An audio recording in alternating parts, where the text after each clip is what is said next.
In the 60-story glass monolith that pierced the skyline of New York City, Victoria Sterling stood before a floor-to-ceiling window, looking down at the world she had conquered, but never truly touched. From this height, the chaotic sprawl of Manhattan was reduced to a silent grid of geometry and light, where people were nothing more than insignificant specks navigating the concrete veins of the metropolis. Victoria preferred it this way. Distance was the only mechanism that made the burden of command bearable. A lesson drilled into her by her father, Edward Sterling, the man who had built this empire from a single hotel in Boston into a global luxury conglomerate. Edward had believed that sentiment was a structural weakness, a crack in the foundation that would eventually bring the whole house down. And he had raised his daughter to be a fortress, impenetrable, efficient, and relentlessly solitary. At 32, Victoria was the CEO of Sterling Hotels and Dining, a position she held with an iron grip.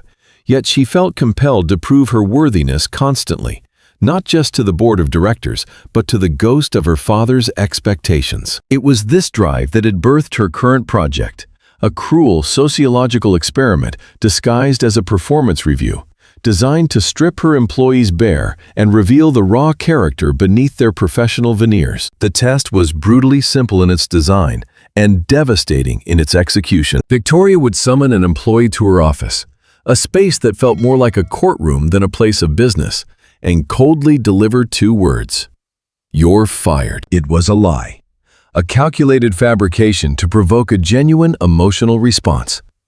But the subjects of her experiment didn't know that. She wanted to see who would beg for scraps, who would explode in impotent rage, and who would crumble under the weight of sudden misfortune. For she believed that a person's true nature was only visible when their safety net was slashed without warning. Over the past 2 weeks, she had watched a parade of human misery march through her door. Line cooks who wept, managers who screamed obscenities, and housekeepers who pleaded for a second chance. And each reaction only solidified her cynical worldview that people were fragile, governed by fear and self-interest. She had dismissed them all with a wave of her hand, revealing the ruse and sending them back to work with their dignity in tatters, indifferent to the emotional whiplash she had caused. But then came Caleb Bennett, a low-level server and occasional bartender whose presence in her office would inadvertently challenge every truth she had constructed her life around. Caleb Bennett's day had begun long before he stepped onto the plush carpet of the executive suite. Starting at 5:30 in the morning in a cramped one-bedroom apartment in Queens, where the radiator clanked like a dying engine through the winter nights. He had given the only bedroom to his 6-year-old daughter, Lily, while he slept on a sagging couch that smelled of old dust and exhaustion. Yet he never complained, for his life had narrowed down to a single burning purpose: keeping Lily safe and happy. 2 years ago, his world had been shattered when his wife died in a car accident on the FDR Drive, a tragedy that struck with the random violence of a lightning bolt, leaving him to navigate the wreckage of grief while raising a child alone. He had spent months in a fog of depression, barely functioning, until Lily had pulled him back from the brink with a simple, terrified question about whether he was going to leave her too. Since that moment, Caleb had rebuilt himself into a machine of endurance, working double shifts at Sterling Hotels and Dining, skipping meals to pay for Lily's school tuition, and swallowing his pride daily to serve wealthy patrons who looked through him as if he were made of glass. On the morning of his meeting with Victoria, he had followed his ritual with religious precision, making scrambled eggs, packing a lunchbox with a handwritten note, and holding Lily's small hand on the subway ride to school as she chattered excitedly about being a tree in her upcoming play. He was a man running on fumes, sustained only by the love for his daughter. And he walked into the CEO's office with the quiet heaviness of someone who has already lost everything that truly mattered. Victoria watched him enter, noting that he was different from the others. He didn't fidget or look around in awe at the opulent surroundings, but instead carried himself with a weary stillness, his dark hair neat and his uniform pressed, though his eyes held the shadows of profound fatigue. She gestured to the chair opposite her massive oak desk, and Caleb sat, his posture straight, waiting for the axe to fall with a resignation that unnerved her. Victoria didn't waste time with pleasantries, fixing him with a gaze that had made seasoned executives stutter as she delivered her rehearsed line. "Mr. Bennett," she said, her voice devoid of inflection, I've reviewed your file, and I've decided to terminate your employment, effective immediately. You're fired." She leaned back, waiting for the explosion, the tears, or the begging. But the silence that followed was absolute, stretching out until the ticking of the clock seemed to thunder in the room. Caleb didn't flinch, nor did his expression crumple into panic. Instead, he simply looked at her, processing the information as if it were just another stone added to the heavy load he was already carrying. When he finally spoke, his voice was steady, lacking the tremble of fear she had come to expect. "Thank you for the opportunity to work here, Miss Sterling," he said softly, rising from the chair as if to leave, a reaction so dignified that it momentarily stunned Victoria into silence. However, before he turned away, he paused, his gaze dropping to his hands for a fraction of a second before meeting her eyes again with a look of searing intensity. "But if I really am losing my job today," he continued, his voice dropping to a near whisper that carried more weight than a scream, "I need to ask you something. Please, don't tell my daughter. Let her believe I'm still trying my best. She's proud of where I work, and I don't want her to worry." The request hung in the air, raw and devastatingly selfless, piercing through Victoria's armor and striking a chord she hadn't known existed. He wasn't worried about his rent, his food, or his future.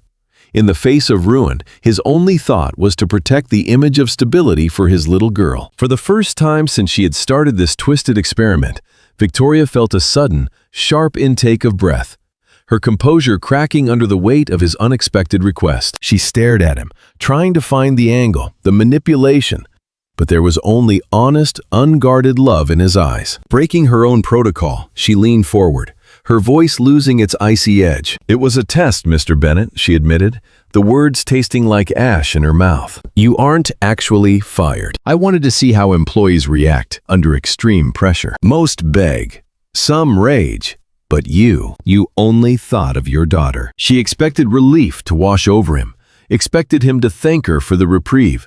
But Caleb's reaction was one of cold realization rather than gratitude. His jaw tightened, and the weary sadness in his eyes hardened into something judgmental. "That's cruel," he said simply, not as an insult, but as a statement of fact. Victoria, regaining her defensive posture, arched an eyebrow and countered, "It's effective." Caleb looked at her for a long moment, seeing the loneliness behind the power, and shook his head slightly. "I hope you found what you were looking for, Miss Sterling," he said, turning and walking out of the office without looking back, leaving her alone in the sudden, suffocating silence of her victory. That evening, Victoria remained in her office long after the sun had set, the city lights below offering no comfort as she sat with Caleb Bennett's personnel file open on her desk. She read it cover to cover, absorbing the details of a life defined by tragedy and resilience. The wife who had died 2 years ago, the lack of family support, the note from HR about his scheduling request to accommodate school pickups. She learned that he had never missed a shift, despite his circumstances, that he was a model employee who lived on the edge of poverty to ensure his daughter had a future. As she traced the lines of text, she found herself questioning the very foundation of her father's philosophy. Edward Sterling had taught her that strength was the ability to stand alone, that reliance on others was a defect, and that independence was the only true form of power. Yet looking at the profile of this man who woke up before dawn to make breakfast for a 6-year-old, who endured humiliation and exhaustion not for himself but for another, she wondered if her father had been wrong. Caleb Bennett was surviving, yes, but he wasn't surviving for himself. He was surviving for Lily. There was a fortitude in his sacrifice that Victoria couldn't comprehend, a strength born of love rather than ambition. For the first time, the empty expanse of her office felt less like a sanctuary and more like a cage, and the realization that she had played a game with the life of a man who was barely holding his world together settled in her chest like a heavy, cold stone. She closed the file, but she couldn't close her mind to the image of Caleb's face when he asked her to lie to his daughter, a look that would haunt her and eventually compel her to step out of her ivory tower and into the messy, painful reality of the life below. In the weeks that followed the disastrous meeting in her office, Victoria Sterling found herself consumed by a compulsion she couldn't rationalize, a need to understand the anomaly that was Caleb Bennett. She didn't interact with him directly. Instead, she became a ghost in the machine, observing him through the high-definition lenses of the security cameras that webbed the ceiling of Sterling hotels and dining. From her command center 60 floors above, she watched the grain of his life unfold in black and white, dissecting his routine with the clinical detachment of a scientist studying a rare specimen. She saw him arrive 15 minutes early for every shift, his uniform impeccable, offering a quiet nod to the security guard who barely acknowledged him. She watched him navigate the chaotic ecosystem of the restaurant floor with a fluid grace, moving between tables of demanding patrons without ever losing his composure. But it was the small, unscripted moments that held her attention the most. The moments that offered no financial incentive and garnered no praise. When Maya, a young server prone to anxiety during the dinner rush, dropped a tray of wine glasses, shattering expensive crystal across the floor, it was Caleb who stepped in immediately, not to scold, but to crouch down and help her pick up the shards, whispering something that made her shoulders drop from their terrified hunch. When Damon, the line cook who often ran late, was overwhelmed with tickets, Caleb would slip into the kitchen during his brief lulls to plate garnishes or wipe down stations, silent acts of solidarity that went unnoticed by management but clearly kept the team afloat. Victoria cross-referenced these observations with the manager's logs and found a discrepancy that made her blood boil. A sensation she rarely felt on behalf of anyone else. The shift manager, Sarah, had flagged Caleb multiple times for inflexibility regarding scheduling, citing his refusal to work past 5 p.m. on weekdays. Victoria knew why. He had to pick up Lily from school. The system was designed to punish the very loyalty Caleb demonstrated toward his daughter, treating his parental responsibilities as a liability rather than a necessity. Sitting in her leather chair, the glow of the monitors illuminating her sharp features, Victoria made a decision that bypassed the bureaucratic labyrinth of human resources entirely. She drafted a memo to all department heads, her keystrokes sharp and definitive. Effective immediately, employees with primary caregiving responsibilities were to be granted priority scheduling and flexible shift caps, with no penalties for childcare-related constraints. She sent it without explanation, offering no context to her confused executive team. It wasn't charity, she told herself as she closed the email client. It was an efficiency correction. Yet, as she watched Caleb on the screen the next day, seeing him check his watch with less anxiety as the clock ticked toward school pickup time, she felt a strange, foreign warmth bloom in her chest.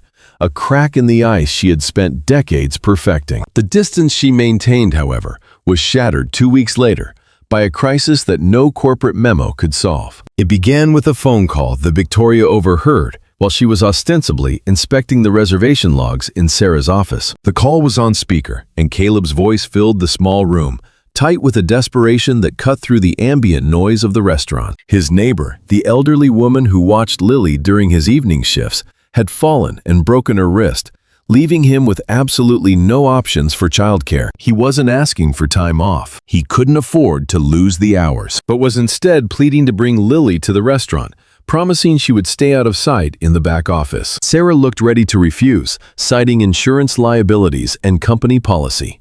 But Victoria stepped out from the shadows of the doorway before the refusal could be voiced. "Let him bring her," Victoria commanded, her voice leaving no room for argument. Sarah blinked, stunned by the CEO's intervention, but nodded quickly. "One night only," Sarah told Caleb, but the relief in his voice was palpable even through the static of the speakerphone. Victoria retreated to her office, telling herself she would focus on the quarterly projections. But she found herself unable to concentrate, her eyes drifting repeatedly to the clock, until, at 8 p.m., she abandoned her desk and took the elevator down to the restaurant floor. The dinner service was a symphony of controlled chaos, the air thick with the sense of roasted garlic and searing meat, the clatter of silverware against porcelain creating a constant din. Victoria moved through the periphery, invisible to the diners who were engrossed in their meals, until she reached the service corridor near the dishwashing station. There, sitting on an overturned plastic crate, was a small girl who could only be Lily. She looked painfully out of place in the industrial environment, her small frame clad in a pink sweatshirt and jeans stained with grass at the knees, her dark hair pulled back in a messy ponytail that mirrored her father's unkempt efficiency. She was coloring in a book with intense concentration, the tip of her tongue protruding slightly, oblivious to the culinary whirlwind around her. Suddenly, Caleb appeared from the bar, balancing a tray of dirty glasses. He set them down and immediately crouched beside his daughter, handing her a small plate of French fries and chicken tenders he had likely begged from the kitchen. Victoria watched, transfixed, as Caleb brushed a stray hair from Lily's forehead, his face softening into an expression of such profound tenderness that it felt like an intrusion to witness it. He whispered something to her, and Lily beamed, a smile that lit up the dim corridor, before he kissed the top of her head and rushed back to the bar. It was a tableau of resilience and love that made the luxury of Victoria's life feel stark and barren by comparison. The atmosphere shifted less than an hour later. Victoria had returned to her office, attempting to force her mind back to business, when a frantic knock on her door broke her concentration. Her assistant, usually the picture of composure, looked flustered. "Miss Sterling, there's a situation downstairs. The little girl, Caleb's daughter, she's sick." Victoria didn't ask for details. She moved on instinct, sweeping past her assistant and sprinting to the elevator. When the doors opened on the ground floor, she found a scene of panic near the kitchen entrance. Caleb was kneeling on the floor, clutching Lily to his chest. The girl was no longer coloring. She was limp in his arms, her face flushed a violent shade of red, her breathing shallow and ragged. Caleb looked up as Victoria approached, and the terror in his eyes was raw and unguarded. "She's burning up," he choked out, his voice cracking. "I can't get a cab. The dispatch says it's a 40-minute wait because of the rain. I have to get her to the hospital." The staff hovered around them, helpless and whispering. But Victoria saw only the child and the father, who was on the verge of breaking. "Come with me," she ordered, her voice cutting through the panic. "My car is in the private garage. We're going now." Caleb hesitated for a fraction of a second, his pride warring with his fear.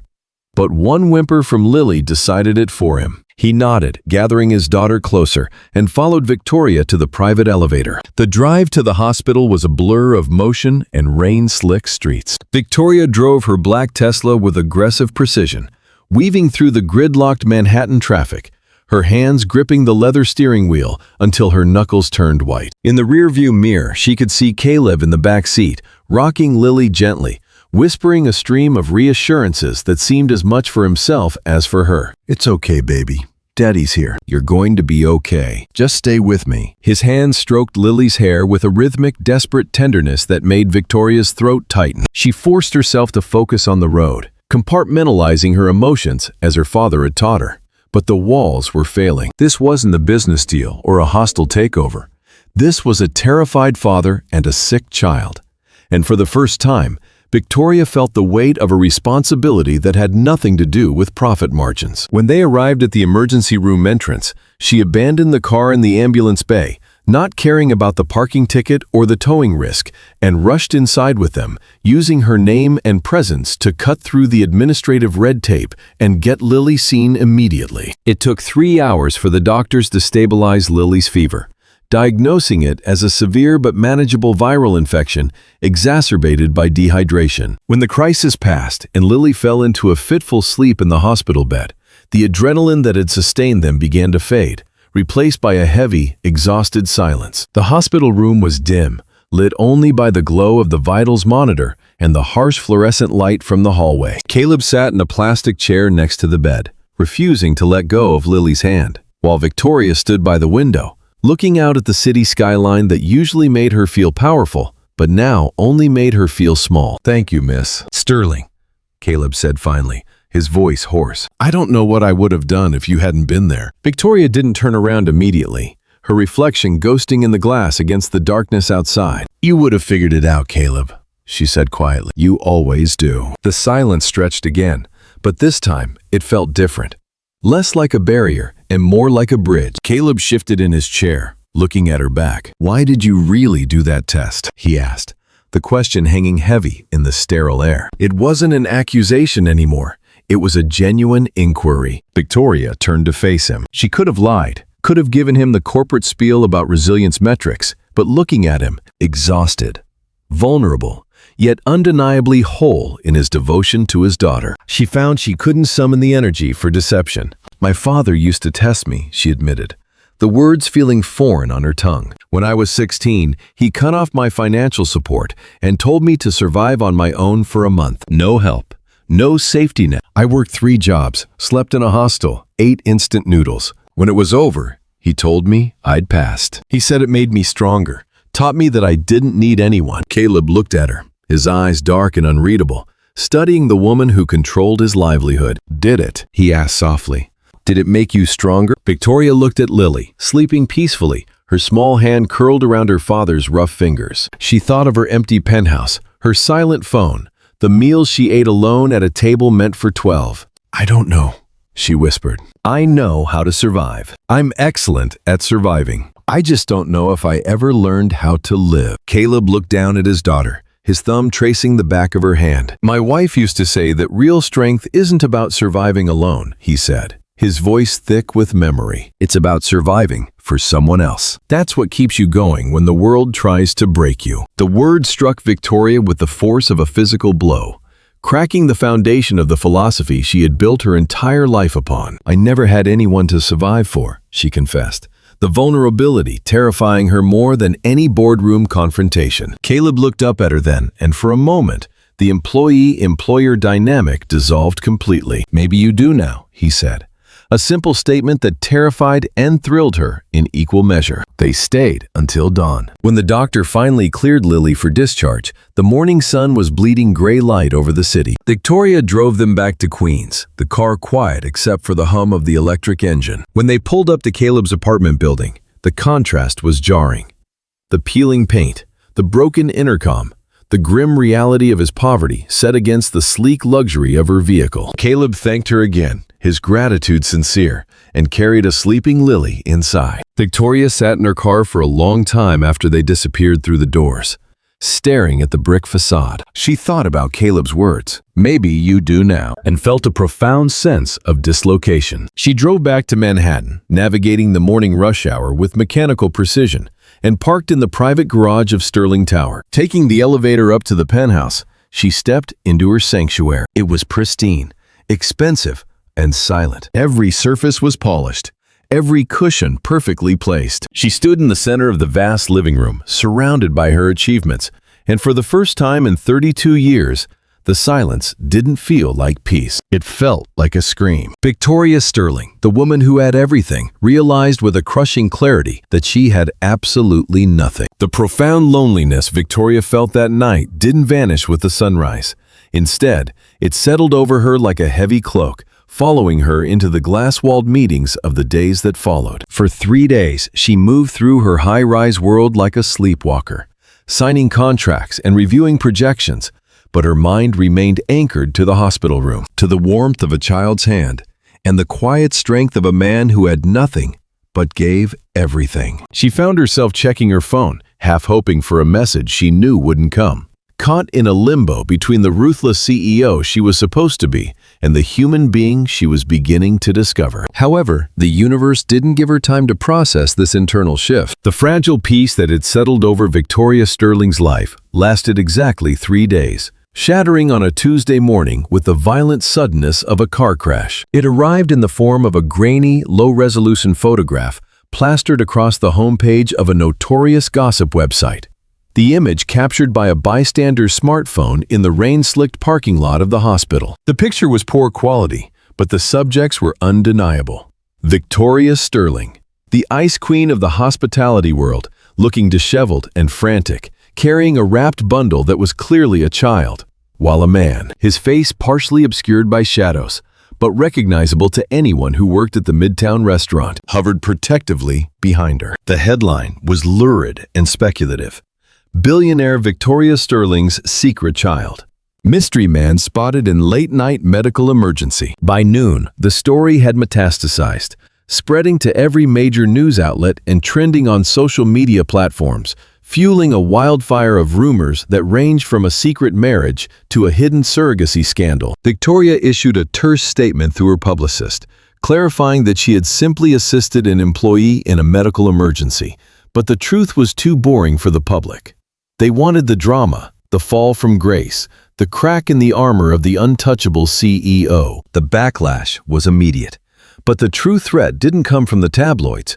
It came from inside the building. The board of directors convened an emergency meeting in the executive boardroom, a space of cold marble and polished mahogany that felt more like a mausoleum than a place of business. Victoria sat at the head of the table, flanked by men and women in expensive suits, who looked at her with a mixture of disdain and opportunism. Robert, the chief financial officer, a man who viewed human beings as nothing more than lines on a ledger, slid a tablet across the table toward. The stock dropped 4 points this morning, he said, his voice clipped and devoid of empathy. Investors are jittery. They see erratic behavior. They see a CEO who is losing focus. Eleanor, a senior board member with a reputation for ruthlessness that rivaled Victoria's father, leaned forward, her eyes narrowing. "We've identified the man in the photo," she said, tapping a finger on the mahogany. "Caleb Bennett, a server, a low-level employee." "The narrative is spiraling, Victoria. The press is painting this as an illicit affair,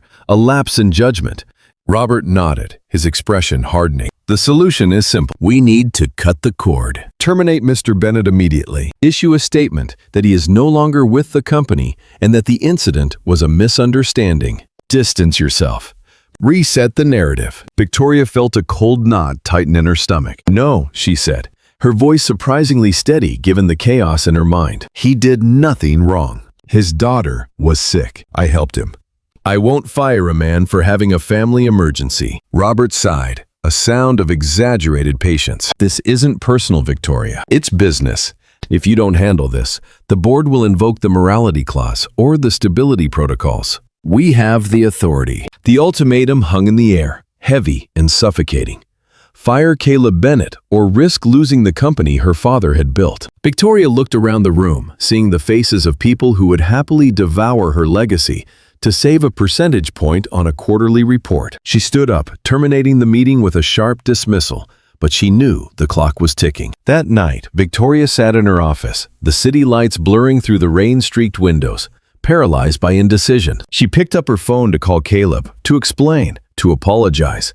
But every time she pulled up his number, she froze. What could she say? She was the CEO. She was supposed to be omnipotent, yet she was being checkmated by her own board. The next morning, the pressure intensified.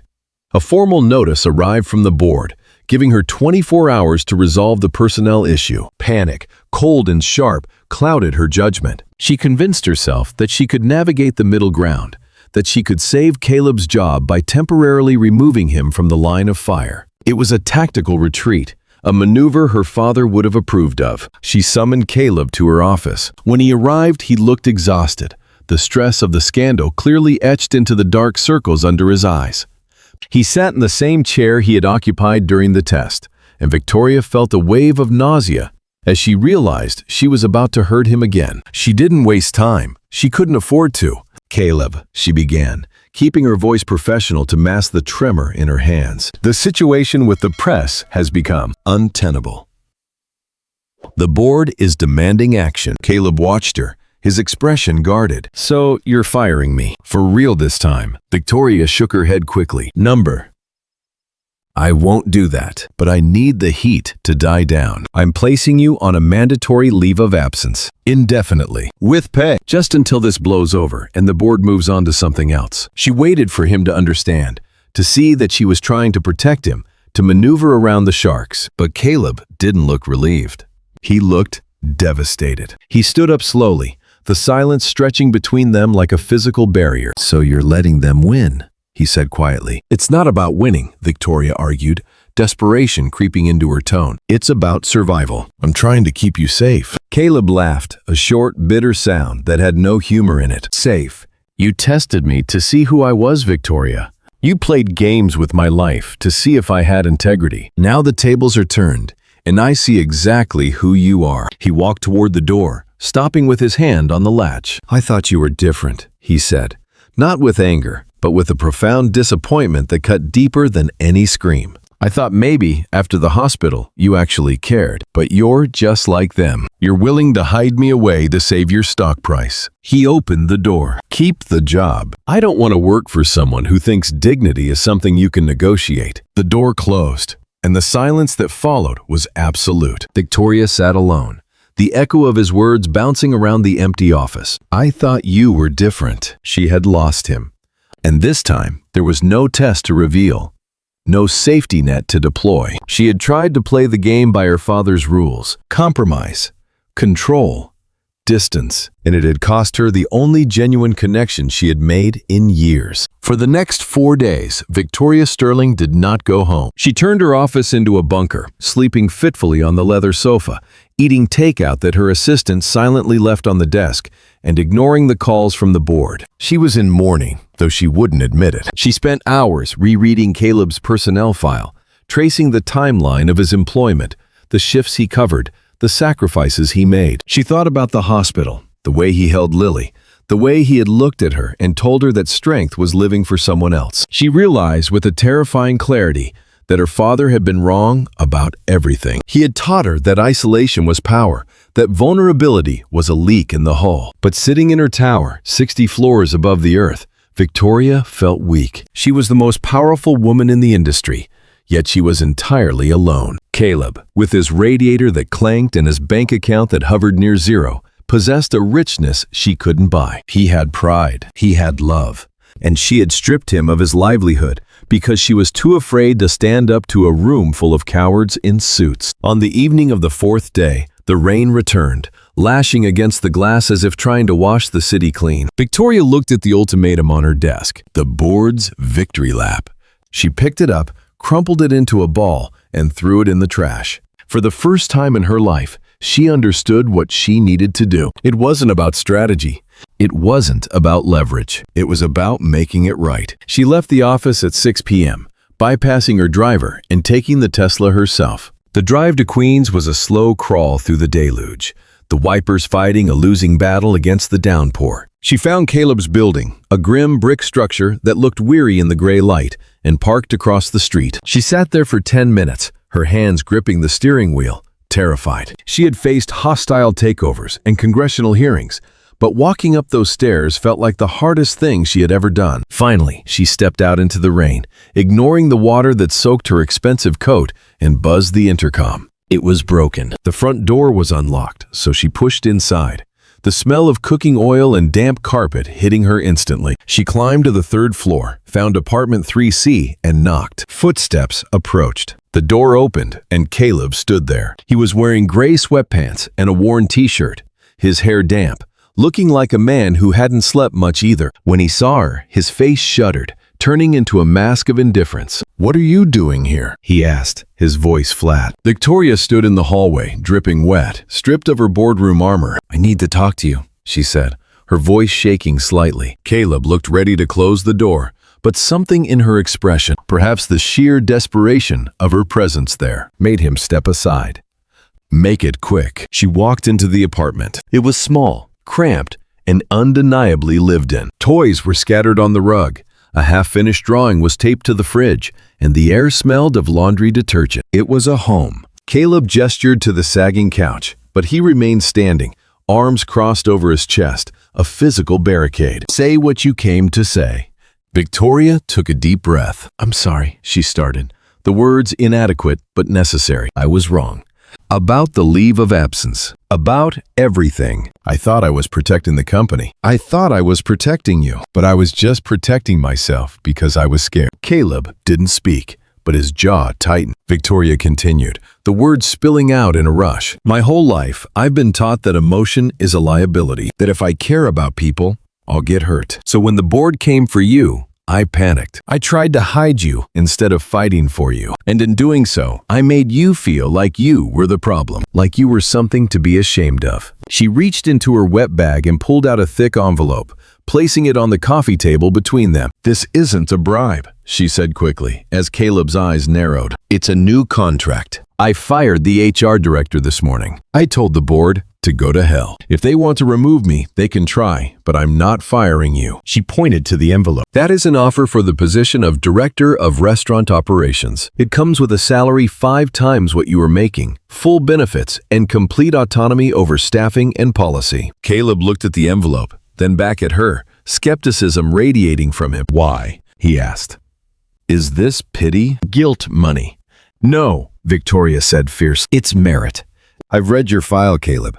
You've been doing the work of 3 people for minimum wage. You know the operations better than my regional managers. You have the respect of the staff. You lead with empathy, which is something this company has been missing for 50 years. I'm not offering you this because I feel bad. I'm offering it because you're the best person for the job." Caleb picked up the envelope, opening it slowly. He scanned the document, his eyes widening slightly at the numbers, but he didn't sign it. He set it down and looked at her, the hurt still visible in his eyes. "I don't know if I can trust you," he said honestly. "You hurt me, Victoria. You made me feel small." "I know," Victoria whispered, tears mixing with the rain on her face. "And I'm not asking for your trust today. I'm asking for a chance to earn it back. I'm asking you to let me try to be the person you thought I was." The silence returned, heavy and fragile, filled only by the sound of the rain drumming against the window pane. Caleb looked at her, conflicting emotions playing across his face. He wanted to believe her, but the wound was fresh. Then, the creak of a door hinge broke the tension. From the hallway, a small figure emerged, rubbing sleep from her eyes. Lily, wearing pajamas printed with cartoon bears, shuffled into the room. "Daddy," she mumbled. "I heard voices." Caleb turned immediately, his posture softening. "It's okay, sweetheart. Just a friend from work." Lily blinked, her eyes adjusting to the light, and then she saw Victoria standing by the couch. Her face lit up with immediate, unadulterated recognition. "Miss Victoria!" she exclaimed, the sleepiness vanishing. She ran past her father, ignoring the tension in the room, and threw her arms around Victoria's legs. Victoria froze, panicked for a heartbeat, her eyes darting to Caleb. He was watching her, his expression unreadable. Slowly, tentatively, Victoria crouched down and wrapped her arms around the little girl. Lily squeezed tight, burying her face in Victoria's wet coat. "I missed you," Lily said, her voice muffled. "Daddy said you were busy being a boss, but I knew you'd come back." Something inside Victoria finally broke. Not a fracture, but an opening. The walls of the fortress crumbled. She hugged the child back, burying her face in Lily's hair, and let herself cry. It wasn't the polite, silent crying of the elite. It was a release of years of loneliness. Lily pulled back after a moment, looking worried. "Why are you crying? Are you sad?" Victoria wiped her eyes, forcing a smile that felt genuine for the first time in days. "No, honey, I'm not sad. I'm just really happy to see you." Lily grinned, then looked back at her father. "Daddy, is Miss Victoria staying? Can she stay for dinner? We have mac and cheese." Caleb looked at the two of them. The Billionaire CEO kneeling on his cheap rug in a soaked coat, and his daughter, who saw only a friend. The hardness in his eyes melted away, replaced by a quiet resignation and the faint glimmer of hope. He let out a long breath, his shoulders dropping. "Yeah, baby," he said softly, looking directly at Victoria. "She can stay." He looked at Victoria, and for the first time in 4 days, he smiled. A small, tentative thing, but it was enough. "If she wants to." Victoria looked up at him, gratitude flooding her chest. "I'd like that," she said. "I'd like that very much." The weeks that followed that rainy evening in Queens were a period of quiet reconstruction for Victoria. She didn't return to the penthouse immediately that night.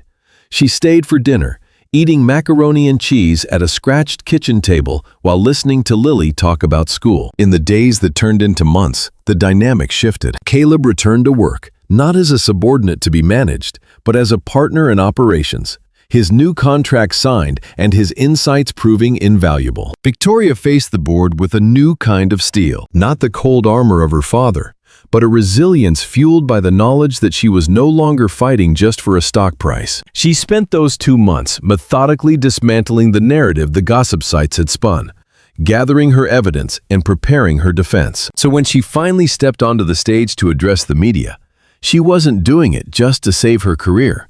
She was doing it to honor the man who had saved her soul. 2 months after the rain-soaked reconciliation in Queens, Victoria Sterling stood at a podium in a crowded hotel ballroom, facing a sea of camera lenses and expectant reporters. The press conference had been her idea, a direct defiance of the board members who had urged her to bury the story. Dressed in a simple navy suit, stripped of the severe armor she used to wear, she spoke with a clarity that silenced the room. She didn't offer spin or excuses. She offered the truth. She explained the context of the photo, admitted to the cruel nature of her initial test, and publicly apologize for allowing a narrative to form that questioned the integrity of a man who had shown nothing but honor. "I've spent my entire life believing that vulnerability was weakness, that caring about people made you easy to hurt," Victoria said, her voice projecting strength not through volume, but through honesty. "But I was wrong. The bravest person I know is a man who asked me not to tell his daughter he'd been fired because he didn't want her to think less of him.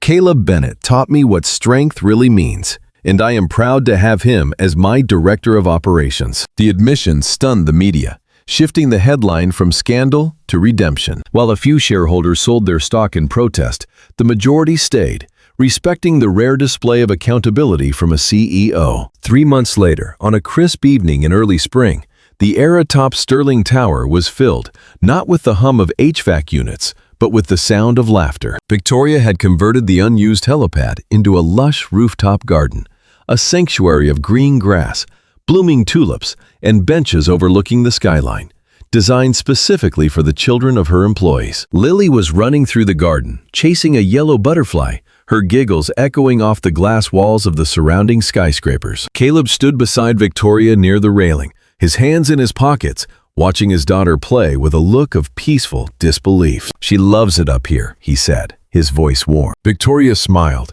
leaning against him slightly, a natural intimacy that had developed over weeks of morning coffees and shared Sunday dinners. "Good," she replied. "That's why I built it." Caleb looked at her, his eyes crinkling at the corners. "You built a rooftop park for my daughter." Victoria laughed softly. "I built it for all the employees' kids, Caleb, but yes, mostly for her." Caleb shook his head, a grin spreading across his face. "You're something else, Victoria Sterling." He took her hand, his fingers interlacing with hers, steady and grounding. "Thank you," she whispered, looking at him. "For what?" "For giving me a second chance. For teaching me how to live." Caleb squeezed her hand. "You were always alive, Victoria. You just needed a reason to wake up." At that moment, Lily ran up to them, breathless and beaming, holding a small white flower she had picked from one of the planters. "This is for you," she announced, thrusting it toward Victoria. Victoria took the flower, crouching down to eye level with the child who had melted her frozen heart. "Thank you, sweetheart," she said, her throat tight with emotion. Lily threw her arms around Victoria's neck, hugging her fiercely. "You're the best." Victoria closed her eyes, breathing in the scent of rain and earth, and felt the final wall inside her dissolve. She wasn't the lonely billionaire in the penthouse anymore. She was here, anchored by a little girl who believed she was good, and the man who saw her true self. As the sun set, painting the city in shades of gold and violet, Victoria stood with her arm around Caleb and Lily holding her hand, realizing that for the first time in 32 years, she was exactly where she belonged.